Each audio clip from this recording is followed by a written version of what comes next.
Magandang araw! Ang video natin ngayon ay kung paano mag-online appointment at mag-register sa police website. Especially sa mga first-time job seeker dyan. So, keep on watching! Muna tayo sa ginagamit nating browser. Search natin ang PNP Police Clearance Online. Natin ang pinakaunang lumabas, yung may nakasulat na National Police Clearance System. So, mapupunta na tayo dito sa kanilang website. Ngayon pa lang tayo mag-a-apply, pindutin ang register. At dito na tayo mapupunta, let's confirm you are human, click begin. Tapos, pindutin nyo lang yung mga hinihingi nila dyan, then confirm. Tapos, dito na tayo mapupunta sa note and agreement. So, ang note dyan, i-check lahat ng box para makapag-start na. Medyo marami po yan, scroll down nyo lang para ma-check nyo lahat ng mga box. Alala lang, ang validity ng police clearance ay 6 months. Para naman po sa mga renewal, pwedeng hindi na po kayo pumunta sa police station para mag-renew for 3 years from the last na kumuha kayo ng police clearance. Ang gagawin nyo lang ay i-update ang inyong record sa NPC's applicant account. Okay na, pindutin ang I agree at dito na tayo mapupunta sa new applicant registration. Bago tayo mag-fill up ng ating mga pangalan, kailangan muna natin maglagay ng email address at password. So make sure na active ang ating ilalagay na email address. Basic lang naman po yan kasi mga information details po natin ang ilalagay dyan. Tulad ng first name, middle name, last name, qualifier, age, address.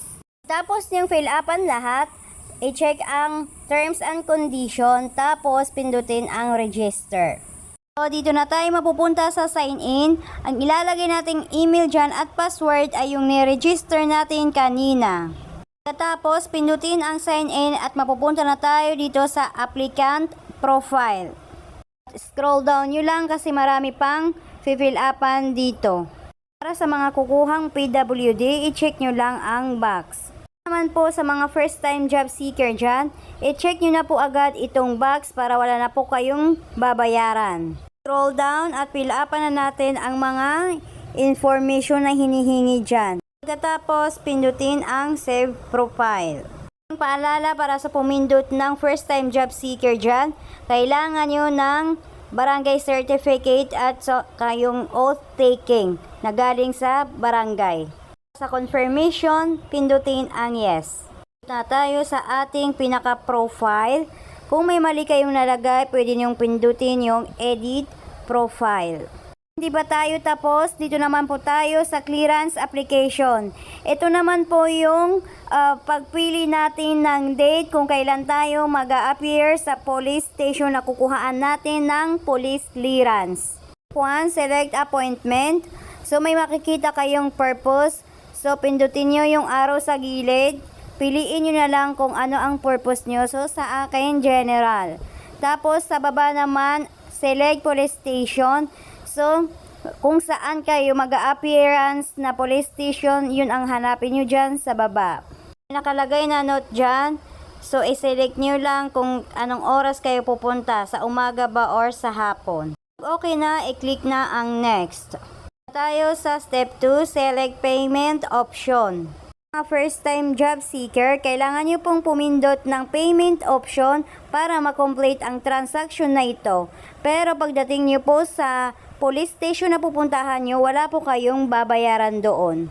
Akin, ang pinindot ko ay Land Bank of the Philippines pa rin. Ikaw ay first time job seeker, wag nang pansinin ang total na nakalagay dyan, pindutin na lamang ang next. Step 3 na tayo, save appointment. So, naka-scroll down yan. Scroll up ko muna para makita yung sa taas. Ito na siya. Diyan, notes and reminders. So, makikita natin sa baba niya yung police station na pupuntahan natin, schedule of appointment, at yung payment option natin na land bank. Reminder lang po, hindi lahat ng police station ay pwedeng mag-request ng National Police Clearance kahit nasa election pa. Mas maganda magtanong-tanong pa rin kayo sa mga kakilala nyo.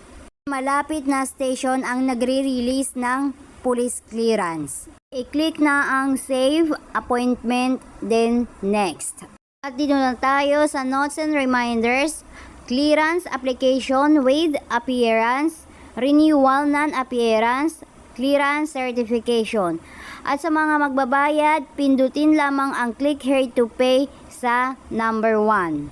Kung hindi ka nakapunta sa appointment date mo, pwede mo pang i-claim ang iyong clearance within 15 days. Pero pag lagpas na ng 15 days, mawawala ang iyong binayad. Means magpapa-appointment ka ulit. Na tama ang nilagay nating personal data kasi pag may mali, hindi po sila nagre-reprint ng clearance. Ang gagawin natin, i-correct natin, i-update natin sa ating account at panibagong bayad po at panibagong processing na naman po. Number 4 reminder, dadalhin natin ang reference number at valid ID. Yan nyo na lang po dito yung mga list of valid IDs. Scroll down natin, andyan na yung reference number, tapos status pending. Sa mga first time job seeker, nakanot naman dyan. Tapos sa mga hindi pa po nakabayad, kailangan nyo pong magbayad. Putin lamang ang may araw para makita nyo ang payment option. Makikita kayo sa baba na change police station at appointment date kung gusto nyong palitan. Transaction kung gusto nyong i-print. So sa amin, screenshot lang po ang aming ginawa. Pagkatapos nyo magbayad, appearance na lang po ang hihintay nyo para makuha nyo na po ang inyong police clearance. Sana nakatulong ang video na ito sa inyo. Salamat! Please like, subscribe, and hit the bell icon for you to notify.